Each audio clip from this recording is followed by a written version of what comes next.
Hello everyone, good morning. एक बार फिर से आप सभी का क्रेजी जी के ट्रिक के यूट्यूब प्लेटफॉर्म पर स्वागत है। आज का सेशन हमारा वीकली करंट अफेयर का सेशन है, जहां पर हम 16 से लेकर 22 मार्च तक के टॉप 25 इंपॉर्टेंट करंट अफेयर यहां पर डिटेल में डिस्कस करेंगे। सारे क्वेश्चन आराम से नोट कीजिएगा, सारे एग्जाम ओरिएंटेड करंट अफेयर है। एंड तक बने रहिए, इंटरेस्टिंग सेशन है। सारे क्वेश्चन और सारे फैक्टर नोट कीजिएगा, ये आने वाली एग्जाम में हमको देखने को मिलेंगे। सबसे पहला क्वेश्चन देखते हैं आज के वीकली करंट अफेयर के सेशन का।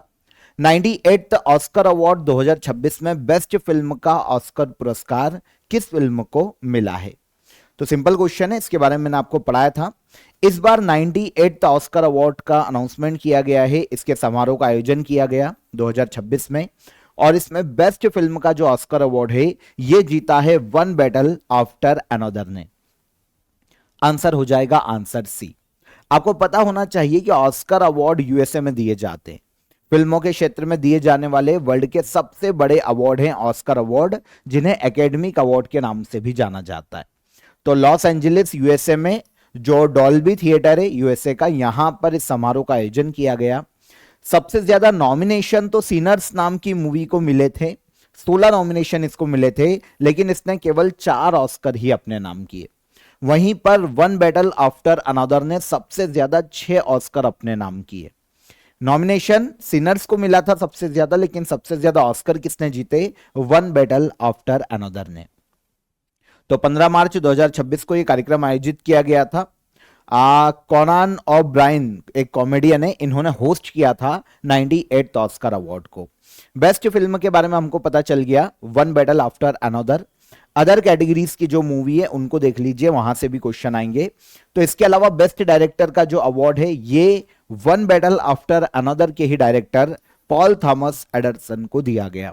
बेस्ट एक्टर का अवार्ड सिनर्स मूवी के लिए माइकल बी जॉर्डन को दिया गया, और बेस्ट एक्ट्रेस का जो अवार्ड है ये दिया गया जेसी बॉकले को। ये इनकी मूवी है हेमनेट, तो हेमनेट के लिए इनको ये अवार्ड दिया गया है।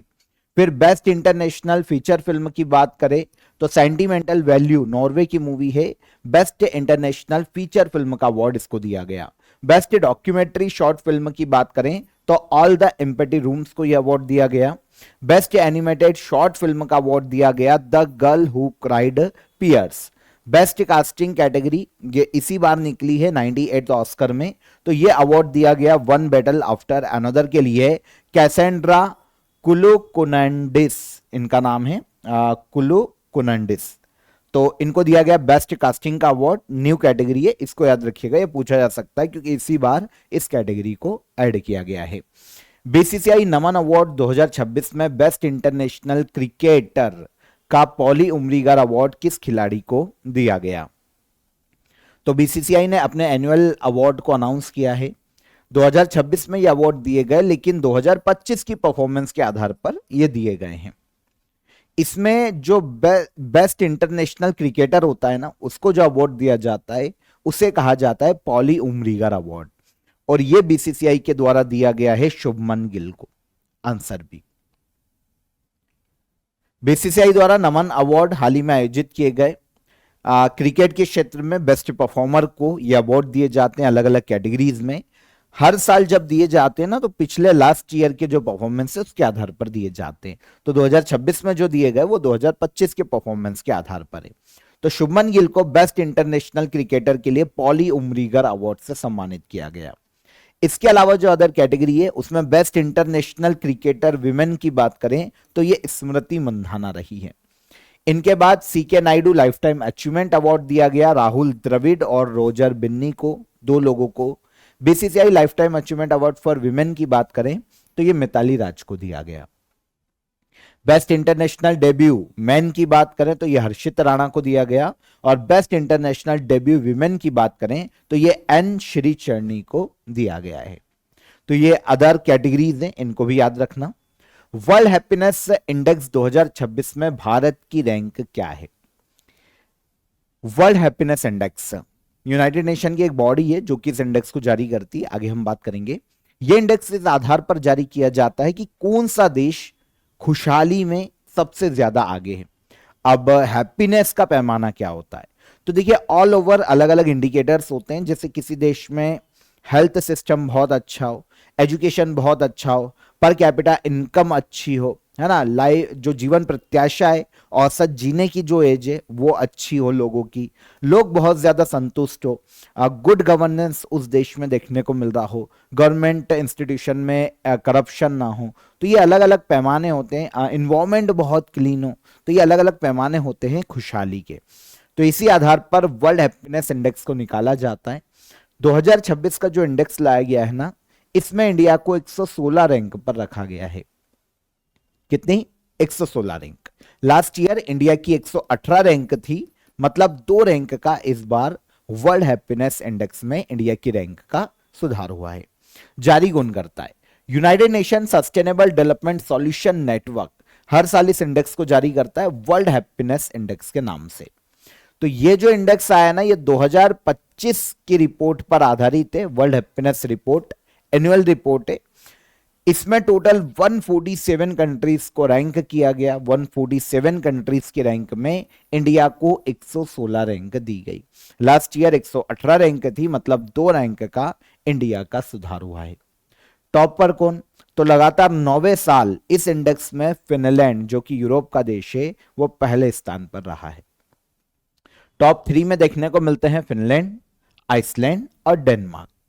इंडिया की नेबर कंट्रीज से भी क्वेश्चन पूछे जाते हैं एग्जाम में। तो चाइना 65 रैंक पर है, नेपाल 99 रैंक पर है, पाकिस्तान 104 रैंक पर है, श्रीलंका 134 रैंक पर, बांग्लादेश 127 रैंक पर, अफगानिस्तान 147 रैंक पर। ओके, तो यह है वर्ल्ड हैप्पीनेस इंडेक्स, इसको याद रखिएगा। और पहली जो रिपोर्ट है वर्ल्ड हैप्पीनेस इंडेक्स की, वो 2012 में जारी की गई थी।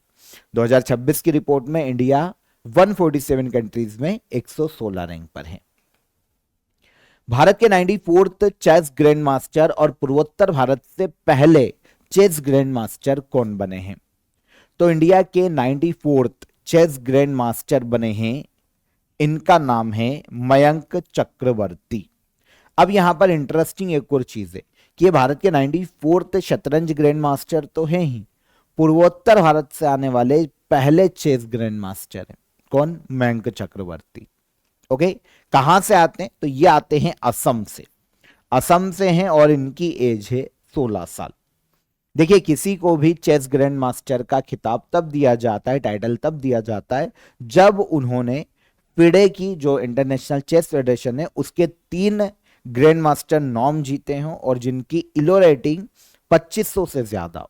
तो मयंक चक्रवर्ती ने इसको पार किया है। ये असम के हैं और केवल इनकी एज 16 साल की है। इनके पहले जो 93 चेस ग्रैंड मास्टर थे, ये आरव डेंगला थे। उनके पहले 92 आर्यन वाशने थे और उनके पहले 91 राहुल वीएस थे। तो ये हैं लास्ट के जो 4 करंटली हमको जो देखने को मिले। लास्ट ईयर 3 बने थे और अभी ये मयंक चक्रवर्ती भी 94th चेस ग्रैंड मास्टर बने हैं, नॉर्थ ईस्ट से आने वाले पहले चेस ग्रैंड मास्टर। ये एक इंपॉर्टेंट फैक्ट है इनके बारे में। देखिए, ईद की सेल आप सभी के लिए कंटिन्यू है क्रेजी जीके ट्रिक एप्लीकेशन पर। आज लास्ट डे है सेल का, तो आप इसको फायदा उठाइए इस सेल का। अप टू 90% तक डिस्काउंट आपको सभी कोर्सेज पर अभी देखने को मिल जाएगा। तो काफी अफोर्डेबल प्राइस में सारे कोर्सेज, सारे पीडीएफ आपको देखने को मिल जाएंगे। चेकआउट कीजिएगा एप्लीकेशन को। कोई भी आपको डाउट है, कोई भी आपकी क्वेरी है, तो आप हेल्पलाइन नंबर पर कॉल कर सकते हैं। कॉल कीजिए, हमारी टीम, जो सपोर्ट टीम है, वो आपकी मदद कर देगी। और फायदा उठाइए, क्योंकि आज के बाद फिर हो सकता है आपको जो प्राइस है सभी कोर्सेस के, उसमें हाइक देखने को मिले। तो आप अभी ज्वाइन कीजिए, चेकआउट कीजिए क्रेजी जीके ट्रिक एप्लीकेशन को। हम चलते हैं अगले क्वेश्चन की तरफ। आंध्र प्रदेश के मुख्यमंत्री एन चंद्रबाबू नायडू ने अमरावती में किस फ्रीडम फाइटर की 58 फीट ऊंची ब्रॉन्ज स्टैच्यू ऑफ सैक्रिफाइस का अनावरण किया है? तो आंध्र प्रदेश के सीएम हैं चंद्रबाबू नायडू। इन्होंने अमरावती में एक स्टैच्यू का इनॉग्रेशन किया है। स्टैच्यू का नाम है स्टैच्यू ऑफ सैक्रिफाइस। यह 58 फीट ऊंची ब्रॉन्ज स्टैच्यू है और यह स्टैच्यू है पोटी श्री रामाल्लू राजू का। श्री रामाल्लू राजू की बात करें तो आंध्र प्रदेश के गठन में इनका बड़ा योगदान है। आपको पता है, भाषा के आधार पर पहला राज्य आंध्र प्रदेश बना था भारत में आजादी के बाद, और उसको बनाने में जो योगदान है वो श्री रामाल्लू राजू का था। आपको पता है जब देश आजाद हुआ तो राज्यों का जब गठन किया जा रहा था तो भाषा के आधार पर एक तेलुगु राज्य बनाया जाए, इसलिए पोटिशी रामाल्लू राजू अनशन पर बैठ जाते हैं 1952 में। ये तेलुगु लीडर थे। 58 दिन के अनशन के बाद इनका निधन हो जाता है, इनकी मृत्यु हो जाती है। तब जब तेलुगु बेल्ट में फिर हालात बिगड़ने लगते हैं, हिंसा की स्थिति बढ़ जाती है, जब इनका निधन हो जाता है तो तेलुगु भाषी जो लोग होते हैं वो उग्र हो जाते हैं। तो उस वक्त आनंद फानन में जवाहरलाल नेहरू जो कि भारत के पीएम थे, उन्होंने अनाउंस किया था कि हम तेलुगु को भाषा के आधार पर राज्य बनाएंगे। और आगे चलकर 1 अक्टूबर, ये डेट याद रखिएगा, 1 अक्टूबर 1953, ठीक है, 1953, 1 अक्टूबर 1953 को तेलुगु भाषा के आधार पर पहला राज्य बनता है आंध्र प्रदेश राज्य। तो इनमें जो योगदान है ये श्री रामाल्लू राजू का है। तो इनका स्टेचू है स्टेचू ऑफ सैक्रिफाइस, जो कि आंध्र प्रदेश के अमरावती में, जिसका इनॉग्रेशन किया गया है। ओके, तो यहां पर क्लियर हो जाता है, इनके बारे में भी आपको पता चल जाता है। श्री रामाल्लू राजू का जन्म मद्रास में हुआ था, वर्तमान में चेन्नई है। उस वक्त मद्रास पूरा एक प्रांत था और उसका जो उत्तरी बेल्ट है ना वो तेलुगु भाषी थे। तो फिर बाद में मद्रास से अलग करके तेलुगु बेल्ट में आंध्र प्रदेश बनाया गया। श्री रामाल्लू राजू का निधन 15 दिसंबर 1952 में हुआ था। स्वतंत्रता सेनानी थे। 60वें ज्ञानपीठ पुरस्कार किसे प्रदान किया जाएगा? तो 60वां ज्ञानपीठ अवार्ड ये 2025 के लिए दिया जा रहा है। अभी अनाउंस किया गया है 2026 में, लेकिन दिया जा रहा है 2025 के लिए। और ये दिया जाएगा आर वेरामुथु को। आर वेरामुथु की बात करें तो ये तमिल के बहुत ही फेमस साहित्यकार है, बहुत ही फेमस पोएट है आर वेरामुथु।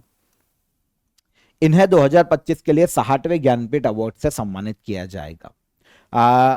भारतीय ज्ञानपीठ इस अवार्ड को देती है हर साल, तो इन्होंने अनाउंस किया है कि ये आर वेरामुथु को दिया जाएगा। ये तीसरे तमिल साहित्यकार है जिनको ज्ञानपीठ अवार्ड दिया जा रहा है।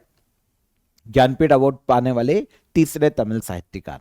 तो अवार्ड देखें आर वेरामुथु के ज्ञानपीठ के पहले तो 7 बार इनको नेशनल फिल्म अवार्ड भी दिया जा चुका है सॉन्ग राइटिंग के लिए।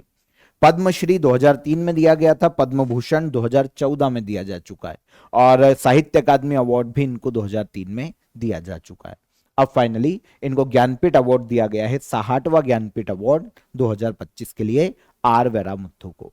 ज्ञानपीठ अवार्ड की शुरुआत 1961 में हुई थी, लेकिन यह पहली बार 1965 में दिया गया था जी शंकर कुरूप को। और लास्ट ईयर जो 2024 के लिए 59th ज्ञानपीठ अवार्ड था, यह दिया गया था विनोद कुमार शुक्ल को।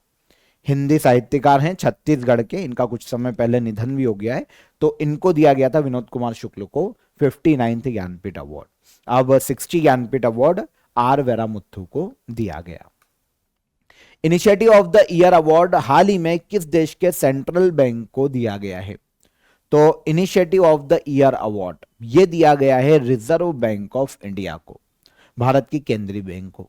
दिया किसने? तो ये दिया है सेंट्रल बैंकिंग लंदन ने। लंदन की सेंट्रल बैंकिंग ने हर साल ऐसे किसी बैंक को अवार्ड देती है, अलग अलग कैटेगरी होती है, लेकिन इसमें जिसने बेस्ट इनिशिएटिव लिया हो बैंकिंग सेक्टर में तो उसे दिया जा सकता है, किसी देश के ऐसे सेंट्रल बैंक को दिया जा सकता है initiative of the year award. तो 2026 के लिए यह रिजर्व बैंक ऑफ इंडिया को दिया गया। अब बात आती है रिजर्व बैंक ऑफ इंडिया ने ऐसा क्या इनिशिएटिव लिया? 2025 में रिजर्व बैंक ऑफ इंडिया ने एक डोमेन शुरू किया था बैंक.in, और भारत दुनिया का पहला देश बन गया था इसके बाद जिसने अपने बैंकिंग सिस्टम के लिए, उसे सुरक्षित रखने के लिए एक अलग से इंटरनेट डोमेन अनिवार्य किया। इसमें होता है ये कि आरबीआई से जो मान्यता प्राप्त बैंक है, लाइसेंस्ड बैंक है, उन सबकी वेबसाइट जो है ना इसी डोमेन पर होगी, मतलब .बैंक.in लास्ट के जो डोमेन होगा वो यही होगा। तो इससे पता चल जाएगा कि आरबीआई के रजिस्टर्ड बैंक है वो, अगर उसके डोमेन ये वाला है बैंक.in, तो इससे ये क्लियर हो जाएगा कि भाई ये आरबीआई से रजिस्टर्ड बैंक है। तो इससे होगा ये कि लोगों को सिक्योर किया जा सकेगा, उन्हें डिजिटल फ्रॉड से बचाया जा सकेगा और किसी प्रकार के अदर फ्रॉड से बचाया जा सकेगा। तो बैंकिंग सिस्टम पर लोगों का भरोसा बढ़ेगा, डिजिटल ट्रांजैक्शन ज्यादा सुरक्षित होंगे। तो इसी उद्देश्य से डोमेन शुरू किया था आरबीआई ने। तो आरबीआई को दिया गया initiative of the year award central banking London के द्वारा। लघु जल विद्युत विकास योजना किस मंत्रालय से संबंधित है? लघु जल विद्युत विकास योजना ये संबंधित है ministry of new and renewable energy से, small hydro power development scheme. तो भारत में जो ministry of new and renewable energy है, इन्होंने यह संचालित करेगी small hydro power development scheme को। यूनियन कैबिनेट ने इस स्कीम को 2026-27 के फाइनेंशियल ईयर से लेकर 2030-31 के फाइनेंशियल ईयर तक हाल ही में मंजूरी दी है। देखिए, small hydro power development, small hydro power project की बात करें तो ऐसे हाइड्रो पावर प्रोजेक्ट जिनकी क्षमता छोटी होती है, जो स्मॉल लेवल पर होते हैं, जिनकी विद्युत उत्पादन क्षमता मैक्सिमम 25 मेगावाट तक होती है, तो ये नदियों पर, कैनाल पर, है ना, इनके माध्यम से इलेक्ट्रिसिटी बनाई जाती है, तो ये स्मॉल हाइड्रो पावर है। तो इसी के डेवलपमेंट के लिए एक स्कीम है जिसे यूनियन कैबिनेट ने मंजूरी दी है। इसके लिए लगभग 2584 करोड़ का बजट रखा गया है 2026-27 से 2030-31 के फाइनेंशियल ईयर तक, और लक्ष्य है कि इस टाइम पीरियड में 1500 मेगावाट कैपेसिटी हम विकसित कर पाए स्मॉल हाइड्रो पावर प्रोजेक्ट से, है ना। तो रिमोट और रूरल एरिया पर फोकस रहेगा। इसका फायदा भी रूरल एरिया को दिया जा सकेगा, रिन्यूएबल एनर्जी को बढ़ावा दिया जा सकेगा और ग्रामीण क्षेत्रों में बिजली की पहुंच को सुनिश्चित किया जा सकेगा। तो इसी उद्देश्य से लाई गई है small hydro power development scheme. दुनिया का सबसे बड़ा नारियल उत्पादक देश कौन है? वर्ल्ड का सबसे बड़ा नारियल उत्पादक देश है इंडिया। अभी एक रिपोर्ट आई थी, इसमें बताया गया कि इंडिया पूरे वर्ल्ड में सबसे बड़ा कोकोनट प्रोड्यूसर कंट्री है। पूरे वर्ल्ड में जितना भी कोकोनट प्रोड्यूस होता है ना, ऑलमोस्ट 30% जो हिस्सेदारी है वो इंडिया की है, 30.3%। इंडिया में हर साल 21,373 मिलियन कोकोनट का प्रोडक्शन होता है। पूरे वर्ल्ड में 30% इंडिया प्रोड्यूस करता है। भारत में लगभग 3 करोड़ लोग हैं जो कि डायरेक्ट या इनडायरेक्ट कोकोनट बिजनेस से जुड़े हुए हैं। इनमें से 1 करोड़ तो फार्मर है जो कि कोकोनट उगाते हैं, 2 करोड़ लोग ऐसे हैं जो कि कोकोनट बेचते हैं या उससे रिलेटेड कोई बिजनेस करते हैं। तो इस तरीके से 3 करोड़ लोगों की आजीविका का साधन है नारियल। यूनियन बजट 2026-27 में नारियल को बढ़ावा देने के लिए, इसके प्रोडक्शन को बढ़ावा देने के लिए नारियल संवर्धन योजना को भी अनाउंस किया गया था, अभी जो हमारा यूनियन बजट आया था 2026 में। तो पूरे वर्ल्ड में सबसे बड़ा कोकोनट उत्पादक देश पूछा है तो भारत है। नारियल संवर्धन योजना जो कि अभी बजट में अनाउंस की गई थी, उसके लिए 350 करोड़ रुपए का बजट में रखा गया है। इसमें काजू और कोको के किसान भी शामिल है। सेंट्रल गवर्नमेंट की स्कीम है नारियल उगाने वाले किसानों की इनकम को बढ़ावा देना, नारियल की क्वालिटी प्रोडक्शन को बढ़ावा देना, फार्मिंग में टेक्नोलॉजी के यूज को बढ़ावा देना और नारियल किसानों की आमदनी बढ़ाना। यह उद्देश्य नारियल संवर्धन योजना का। तो बजट कितना है? 350 करोड़ रुपए। कालिंजर किले के आसपास के क्षेत्र को नेशनल जियो हेरिटेज साइट घोषित किया गया, यह किस राज्य में स्थित है? कालिंजर फोर्ट देखने को मिलता है उत्तर प्रदेश राज्य में। उत्तर प्रदेश में कालिंजर फोर्ट है। इसका आसपास का जो रीजन है, जो क्षेत्र है ना, उसे जियोलॉजिकल सर्वे ऑफ इंडिया ने हाल ही में नेशनल जियो हेरिटेज साइट घोषित किया है। उत्तर प्रदेश के बांदा जिले में है कालिंजर फोर्ट। देखिए, नेशनल जियो हेरिटेज साइट क्यों घोषित किया गया या इसका उद्देश्य क्या है? देखिए क्या होता है, अगर हम कालिंजर फोर्ट के आसपास का क्षेत्र देखेंगे ना, तो इसमें अलग अलग टाइम पीरियड की रॉक्स देखने को मिलती है, स्टोन देखने को मिलते हैं। तो कुछ मतलब 2.5 मिलियन साल पहले के, कुछ 1.5 मिलियन साल पहले के। तो इससे क्या होता है कि उस टाइम पीरियड का जो विकास है ना, उसके बारे में जानकारी मिलती है, साइंटिस्टों को रिसर्च करने में आसानी होती है और पृथ्वी की जो डेवलपमेंट का क्रम है उसके बारे में जानकारी मिलती है। तो इसीलिए इसे प्रोटेक्ट करने के लिए इसके आसपास के क्षेत्र को जियोलॉजिकल सर्वे ऑफ इंडिया ने नेशनल जियो हेरिटेज साइट के रूप में मान्यता दी है ताकि इसे प्रोटेक्ट किया जा सके। तो अगर क्वेश्चन कालिंजर फोर्ट से आता है तो यह देखने को मिलता है बांदा जिले में। कालिंजर फोर्ट का निर्माण वैसे तो चेदी वंश से शुरू हुआ था, लेकिन इसका सबसे ज्यादा विकास चंदेल वंश के राजाओं ने करवाया और चंदेल वंश के ही राजा परमार्दी देव ने इस किले के अंदर नीलकंठ महादेव मंदिर का निर्माण करवाया था, जो कि इस किले का सबसे महत्वपूर्ण मंदिर है। चंदेल शासक परमार्दी देव ने बनवाया था। तो कालिंजर फोर्ट उत्तर प्रदेश के बांदा जिले में देखने को मिलता है। 1545 में शेरशाह सूरी इसी किले को जीतने के क्रम में तोप चलाते हुए तोप इसके हाथ में फट जाती है और शेरशाह सूरी की मृत्यु हो जाती है। तो ये जो इतिहास है वो भी कालिंजर के किले से ही जुड़ा हुआ है, उत्तर प्रदेश के बांदा जिले में। भारत का पहला पोर्ट कौन सा है जिसने डिजिटल ट्विन इनिशिएटिव लॉन्च किया है? इंडिया का पहला पोर्ट जिसने डिजिटल ट्विन इनिशिएटिव को लॉन्च किया है यह है वीओ चिदम्बरनार पोर्ट, जो कि तमिलनाडु में स्थित है। VO Chidambaranar port. देखिए, डिजिटल ट्विन टेक्निक को अपनाने वाला पहला पोर्ट है इंडिया का। होता क्या है, देखिए, पोर्ट के मैनेजमेंट के लिए एक टेक्नोलॉजी को अपनाया जाता है। इसमें होता है क्या है कि जो मेन पोर्ट है, जो भी स्ट्रक्चर है ना ओरिजिनल, उसके जैसा एक डिजिटल स्ट्रक्चर बनाया जाता है। सेंसर और रडार की मदद से पूरे डिजिटल स्ट्रक्चर को जो डिजिटली कंप्यूटर पे बनाया गया उसको कंट्रोल किया जाता है। अब जैसी जैसी गतिविधियां ओरिजिनल पोर्ट पर हो रही है ना, वैसे की वैसे आपको डिजिटल स्ट्रक्चर पर जो डिजिटल मैपिंग है उस पर भी देखने को मिलेगी। कोई शिप आया है पोर्ट पर तो वो डिजिटल मैपिंग पर दिखेगा कि कोई शिप आया है, खड़ा हुआ है। तो इससे क्या होगा कि मैनेजमेंट में आसानी होगी। कोई शिप ज्यादा देर क्यों खड़ा है पोर्ट पर, है ना, क्लियरेंस क्यों नहीं मिला, तो वो कंप्यूटर पे ही दिख जाएगा। जो एक डिजिटल उसका स्ट्रक्चर बनाया गया उसी पर दिख जाएगा कि यार कोई पोर्ट खड़ा है, कोई व्यक्ति है जो काम नहीं कर रहा है, या फिर जो भी है इलेक्ट्रिसिटी कहां पर नहीं है, तो ये सारा वो डिजिटल स्ट्रक्चर पर दिख जाएगा। इसे कहा जाता है डिजिटल ट्विन टेक्निक। देखिए, किसी भी जगह पर मैनेजमेंट को और ज्यादा स्ट्रांग करने के लिए इस टेक्निक को अपनाया जाता है।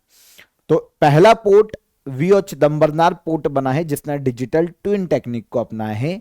इस इनिशिएटिव का इनॉग्रेशन सर्बानंद सोनोवाल ने किया, जो कि union minister of port, shipping और वाटरवेज से इंडिया के। तो पूरे पोर्ट पर रियल टाइम डिजिटल मॉडल, ये रियल टाइम में काम करता है। जैसा जैसा पोर्ट पर एक्टिविटी होगी वो सारी इस डिजिटल मैपिंग पर दिख जाएगी। तो आई होप आप समझ पाए होंगे कि ये क्या है और क्यों लागू किया गया है। हाल ही में चर्चा में रहा खर्ग आइलैंड किस खाड़ी में स्थित है? खर्ग आइलैंड देखने को मिलता है पर्शियन गल्फ में, फारस की खाड़ी में। स्ट्रेट ऑफ हॉर्मुज जो है ना, वो पर्शियन गल्फ और गल्फ ऑफ ओमान को कनेक्ट करता है। ईरान और जो अमेरिका इजराइल का कॉन्फ्लिक्ट है उसमें ईरान ने स्ट्रेट ऑफ हॉर्मुज को ब्लॉक करके रखा है। अब क्या होता है ना, ईरान का जो अधिकतर क्रूड ऑयल एक्सपोर्ट होता है वो खर्ग आइलैंड से होता है। तो अमेरिका ने क्या किया है कि खर्ग आइलैंड पर जो ईरान का मिलिट्री बेस था उस पर अटैक कर दिया। तो इसीलिए खर्ग आइलैंड अभी सुर्खियों में था। ये पर्शियन गल्फ में स्थित है। तो सबसे महत्वपूर्ण रणनीतिक ऑयल एक्सपोर्ट हब है ये किसका? ईरान का। ईरान यहां से काफी ऑयल एक्सपोर्ट करता है, ये ईरान के कंट्रोल में। अमेरिका का जो ऑपरेशन एपिक फ्यूरी है जो कि ईरान के खिलाफ युद्ध के लिए उसने शुरू किया था, इसके तहत खर्ग आइलैंड पर जो मिलिट्री बेस है ईरान का उस पर अटैक किया है यूएस की आर्मी ने। तो यहां पर वैसे तो ऑयल के जो डिपो हैं उन पर अटैक नहीं किया गया, लेकिन अगर ये कर दिया जाता तो बहुत ज्यादा प्रॉब्लम बढ़ जाता। लेकिन अमेरिका ने यहां पर मिलिट्री बेस पर अटैक किया है।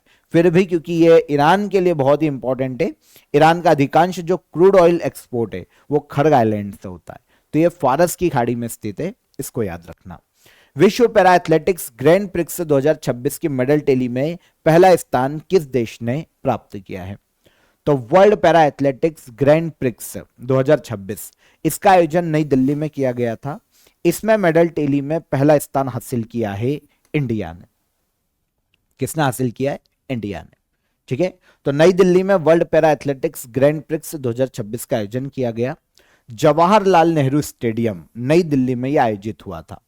आयोजन कौन करवाता है? तो पैरालंपिक कमेटी ऑफ इंडिया इसका आयोजन करवाती है, जो कि इंडिया में पैरा गेम्स को रेगुलेट करने वाली संस्था है।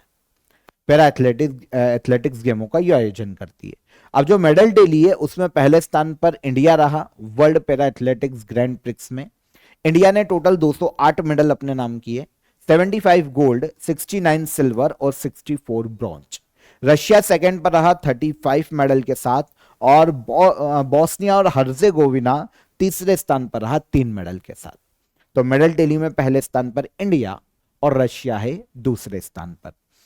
राष्ट्रीय निर्वाचन आयोग ने 4 राज्य और एक यूनियन टेरिटरी में 2026 के विधानसभा चुनाव की तिथियां घोषित की है। भारत के संविधान के किस अनुच्छेद में राष्ट्रीय निर्वाचन आयोग का उल्लेख किया गया है? तो पहले तो आंसर ले लेते हैं। National election commission Indian constitution के आर्टिकल 324 में उल्लेखित है। कहां पर देखने को मिलता है? आर्टिकल 324 में। अभी हुआ यह है कि नेशनल इलेक्शन कमीशन ने 4 राज्यों और एक यूनियन टेरिटरी में इलेक्शन डेट का अनाउंसमेंट किया है। ये 4 राज्यों में वेस्ट बंगाल, तमिलनाडु, केरला और असम, और एक यूनियन टेरिटरी है पौंडीचेरी। यहां पर अप्रैल मंथ में इलेक्शन होंगे, चुनाव के मतदान किया जाएगा। असम, केरला और पौंडीचेरी में 9 अप्रैल को सिंगल फेज में मतदान हो जाएगा। तमिलनाडु में 23 अप्रैल को सिंगल फेज में मतदान हो जाएगा। वेस्ट बंगाल में 2 फेज में मतदान होगा।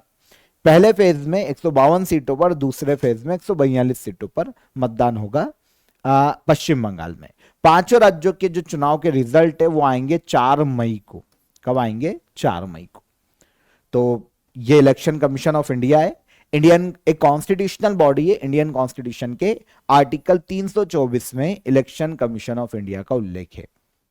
भारत में Lok Sabha, Rajya Sabha, president, vice president और राज्य की विधानसभा के चुनाव इलेक्शन कमीशन ऑफ इंडिया करवाता है। इसकी स्थापना 25 जनवरी 1950 को की गई थी, इसलिए 25 जनवरी को इंडिया में नेशनल वोटर्स डे मनाया जाता है। और नेशनल इलेक्शन कमीशन का हेडक्वार्टर नई दिल्ली में स्थित है। चापचार कूट किस भारतीय राज्य का प्रमुख सांस्कृतिक उत्सव है? तो चापचार कूट यह मनाया जाता है मिजोरम राज्य में। भारत के मिजोरम राज्य में जो मिजो कम्युनिटी है वो चापचार कूट फेस्टिवल मनाती है। ठीक है, हर साल ये मार्च महीने में मनाया जाता है मिजो कम्युनिटी के द्वारा। देखिए इस वक्त क्या होता है कि जो खेती है ना उसके विराम का टाइम होता है, क्योंकि फसल काट ली जाती है। जैसे ही गर्मी का मौसम शुरू होता है मार्च में फसल काट ली जाती है, और जो विराम का समय होता है ना उसके बाद उस समय जो मिजो कम्युनिटी के लोग हैं वो आपस में इकट्ठा होते हैं, एकत्रित होते हैं और सामूहिक उत्सव का आयोजन करते हैं। तो ये मिजो कम्युनिटी में फेमस है। चापचार कूट फेस्टिवल मिजोरम राज्य में मनाया जाता है हर साल मार्च माह में। लोअर कोपिली जल विद्युत परियोजना जिसका हाल ही में इनॉग्रेशन किया गया किस राज्य में स्थित है? लोअर कोपिली जल विद्युत परियोजना यह हमको देखने को मिलती है भारत के असम राज्य में। लोअर कोपिली जल विद्युत परियोजना तो भारत के असम राज्य में ये एक प्रोजेक्ट है जिसका इनॉग्रेशन भारत के भारत के प्राइम मिनिस्टर नरेंद्र मोदी के द्वारा किया गया है। क्योंकि ये कोपिली रिवर बेसिन पर स्थित है, कोपिली रिवर पर ये प्रोजेक्ट देखने को मिलता है, हाइड्रो पावर प्रोजेक्ट, इसीलिए इसका नाम है lower Kopili hydro power project. देखिए 2300 करोड़ रुपए का ये प्रोजेक्ट है, 2300 करोड़ रुपए की इसकी लागत आई है इस जल विद्युत परियोजना की। इससे 120 मेगावाट का विद्युत उत्पादन इसकी capacity, 120 megawatt hydro electric project है ये, 120 मेगावाट की इसकी कैपेसिटी है। 2300 करोड़ रुपए में से बनाया गया है क्लीन एनर्जी को बढ़ावा देना और नॉर्थ ईस्ट में पावर सप्लाई को इंप्रूव करना। Lower Kopili hydro power project को बनाए जाने का मुख्य उद्देश्य है। तो असम में कोपिली रिवर बेसिन पर यह बनाया गया है और यह एक रन ऑफ रिवर प्रोजेक्ट है, मतलब नदी में कोई बड़ा डैम ना बनाकर नदी के नेचुरल फ्लो को कंटिन्यू किया जाता है और नदी के अंदर टरबाइन लगाए जाते हैं ताकि नेचुरल फ्लो ऊपर बना रहे और नीचे से उससे इलेक्ट्रिसिटी जनरेट हो। इससे ये होता है कि बड़े डैम नहीं बनते तो इन्वायरमेंट को प्रोटेक्ट किया जा सकता है और इन्वायरमेंट को भी कोई हार्म नहीं होता। तो ये lower Kopili hydro power project है, असम में इसका इनॉग्रेशन किया है भारत के प्राइम मिनिस्टर नरेंद्र मोदी ने। तो कोपिली रिवर मेघालय और असम में बहती है, इसका उद्गम मेघालय प्लेटू से होता है और ये उत्तर की ओर बहते हुए असम आती है। असम में ये ब्रह्मपुत्र रिवर से मिलती है, तो ब्रह्मपुत्र रिवर की ट्रिब्यूटरी है कोपिली रिवर जिसकी टोटल लेंथ 256 किलोमीटर की है। ब्रह्मपुत्र की लार्जेस्ट साउथ बैंक ट्रिब्यूटरी है कोपिली रिवर। भारत में ज्ञान भारत मिशन के तहत पांडुलिपि विरासत के लिए राष्ट्रव्यापी सर्वेक्षण शुरू किया गया। ज्ञान भारत मिशन कब प्रारंभ किया गया था? तो भारत में ज्ञान भारत मिशन के तहत जो मैन्युस्क्रिप्ट है उनके लिए एक नेशन वाइड सर्वे शुरू किया गया। ज्ञान भारतम मिशन भारत में शुरू किया गया था लास्ट ईयर 2025 में। 2025 में आया था। इसका उद्देश्य है कि भारत में जो मैन्युस्क्रिप्ट है उनको ढूंढा जाए, ठीक है, खोजा जाए, उनको सुरक्षित किया जाए और उनको डिजिटलाइज किया जाए। तो अब इसी के तहत भारत में अभी इंडियन गवर्नमेंट ने एक नेशन वाइड सर्वे शुरू किया है। इस सर्वे के तहत इंडिया में जहां जहां पर भी मैन्युस्क्रिप्ट है उनको ढूंढा जाएगा, उनको डिटेक्ट किया जाएगा, उनको संरक्षित किया जाएगा और फिर उनको एक डिजिटल फॉर्म में कन्वर्ट किया जाएगा। उनकी जो लिखाई है उनको डिजिटल फॉर्म में लाया जाएगा ताकि इन फ्यूचर उनसे भारत के इतिहास के बारे में और ज्यादा जानकारी मिले। क्योंकि मैन्युस्क्रिप्ट क्या होती है, किसी भी सिविलाइजेशन की जानकारी देती है, सभ्यता और इतिहास की जानकारी देती है ना, किसी जगह की जानकारी देती है। तो इनको प्रोटेक्ट किया जाना जरूरी है, किसी देश के कल्चर की जानकारी प्रोवाइड करती है। तो इसीलिए सर्वे शुरू किया गया है ताकि मैन्युस्क्रिप्ट को आइडेंटिफाई किया जाए, उनको डॉक्यूमेंटेशन किया जाए और उनकी मैपिंग की जाए ताकि उनको डिजिटलाइज करने में मदद मिले। 2025-26 के यूनियन बजट में अनाउंस किया गया था ज्ञान भारत मिशन को। मिनिस्ट्री ऑफ कल्चर इसे संचालित कर रहा है। पुरानी पांडुलिपियों का संरक्षण करना ज्ञान भारत मिशन का मुख्य उद्देश्य है। हिंदी भाषा के लिए साहित्य अकादमी अवार्ड 2025 से किसे सम्मानित किया गया है? तो साहित्य अकादमी अवार्ड 2025 अभी अनाउंस किए गए हैं 2026 में, 2025 के लिए यह अवार्ड है। हिंदी लैंग्वेज के लिए यह अवार्ड दिया गया ममता कालिया को। किसको दिया गया? ममता कालिया को। ठीक है, तो 24 इंडियन लैंग्वेजेस में दिए जाते हैं साहित्य अकादमी अवार्ड। इनमें से इस बार जो 24 इंडियन लैंग्वेजेस में साहित्य अकादमी अवार्ड दिए गए उनमें से 8 कविता को दिए गए, 4 उपन्यास को दिए गए, 6 कहानी को दिए गए, 2 निबंध को दिए गए, 2 संस्मरण को, 1 ऑटोबायोग्राफी को और 1 आलोचना की किताब को अवार्ड दिया गया है साहित्य अकादमी अवार्ड। साहित्य अकादमी हर साल ये अवार्ड देता है 24 लैंग्वेजेस में। तो किन किन को दिया गया, किन किन पर आधारित बुक है, इनको याद रखना है। टोटल 24 हो जाएगी काउंट करोगे तो। हिंदी लैंग्वेज के लिए जो अवार्ड है ये दिया गया है ममता कालिया को। इनकी एक किताब है जीते जी इलाहाबाद। ममता कालिया उत्तर प्रदेश से आती है, तो इनकी किताब जीते जी इलाहाबाद को ज्ञान साहित्य अकादमी अवार्ड से सम्मानित किया गया है हिंदी लैंग्वेज के लिए। यहां पर मैं आपको सारी लैंग्वेजेस 24 मेंशन कर दे रहा हूं, किसको मिला, किस बुक या उपन्यास या किताब के लिए, कविता के लिए मिला, वो सब आपको यहां पर मिल जाएगा। पॉज करके एक बार इनको पढ़ लेना। डेली करंट अफेयर की पीडीएफ आपको मिल जाएगी क्रेजी जीके ट्रिक के एप्लीकेशन पर। लास्ट वीक मैंने आपको पढ़ाया है तो उसमें आपको ये मिल जाएगा, या फिर यहां पर पॉज करके पढ़ लेना। पूरा मैं नहीं बोल रहा हूं, मैं आपको जो मेन लैंग्वेजेस की बुक या अवार्ड पूछा जाता है उनके बारे में बता देता हूं। बाकी आप 24 पूरी पॉज करके पढ़ लेना। अभी यहां पर मैं आपको बता देता हूं, एक तो बंगाली, क्योंकि यहां से क्वेश्चन आता है। प्रसून बंदोपाध्याय को दिया गया है बंगाली भाषा के लिए साहित्य अकादमी अवार्ड। ओके, इनकी कविता है श्रेष्ठ कविता के नाम से, ये बंगाली वर्ड है श्रेष्ठ कविता। तो एक कविता है प्रसून बंदोपाध्याय की। हिंदी में अभी मैंने आपको बताया जीते जी इलाहाबाद, ये एक संस्मरण है, इसके लिए ममता कालिया को दिया गया है साहित्य अकादमी अवार्ड। इंग्लिश लैंग्वेज की बुक के लिए नवतेज सरना को अवार्ड दिया गया। इनकी उपन्यास नॉवेल है क्रीमसन स्प्रिंग के नाम से। फिर कश्मीरी लैंग्वेज के लिए अली शेदा को अवार्ड दिया गया नजदा वने की पॉट अलाव, एक कविता है कश्मीरी लैंग्वेज में, इसको यह अवार्ड दिया गया। फिर इसके अलावा राजस्थानी में भर खमा, ये कहानियों का संग्रह है, जितेंद्र कुमार सोनी को दिया गया साहित्य अकादमी अवार्ड।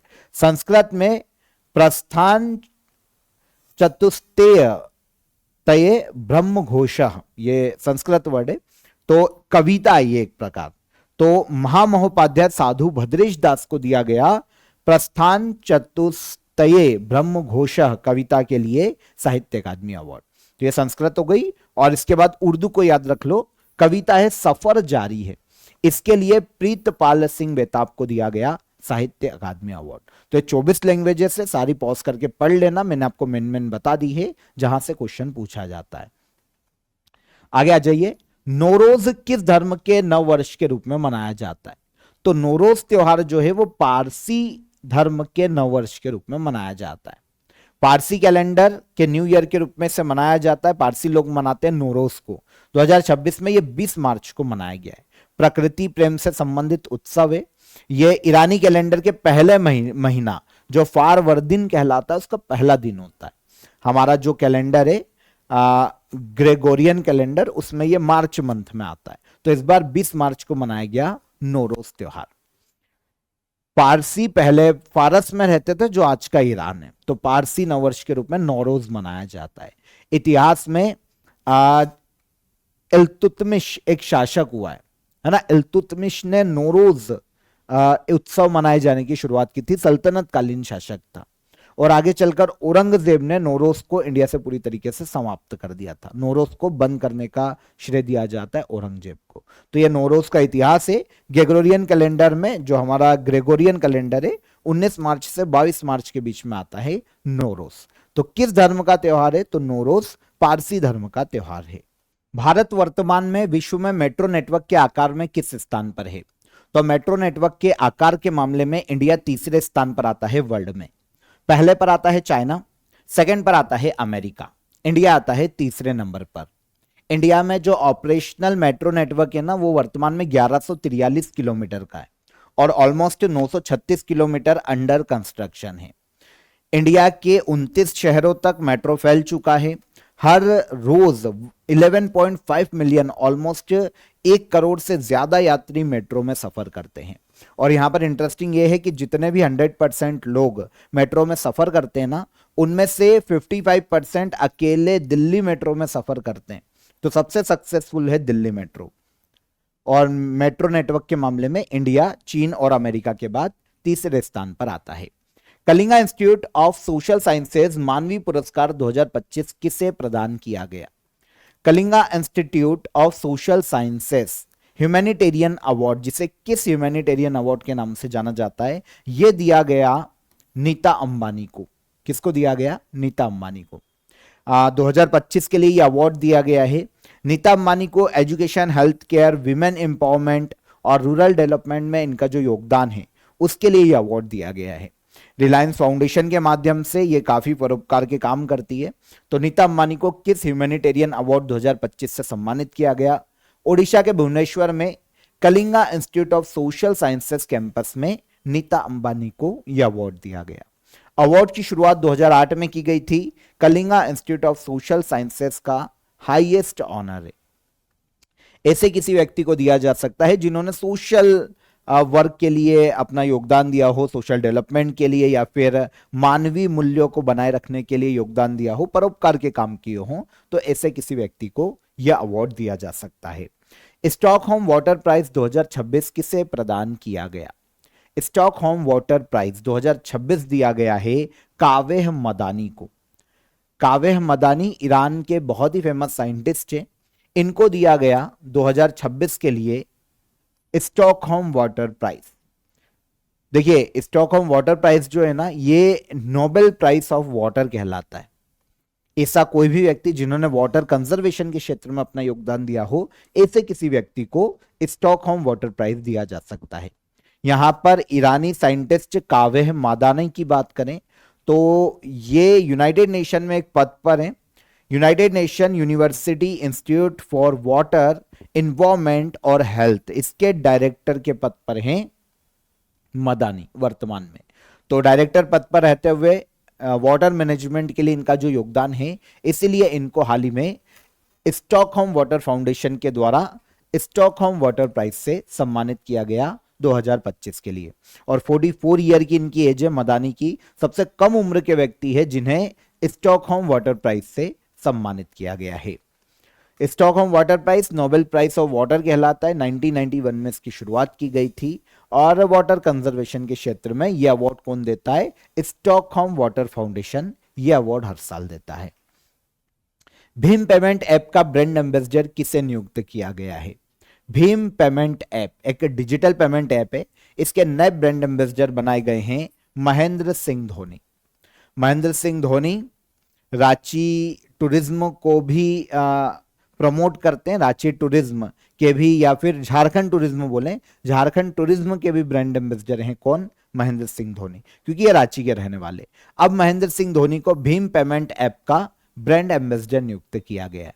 डिजिटल पेमेंट एडेप्टेशन को बढ़ाने के लिए, यूजर ट्रस्ट को बिल्ड करने के लिए महेंद्र सिंह धोनी अब भीम डिजिटल पेमेंट एप्लीकेशन को प्रमोट करते हुए दिखाई देंगे।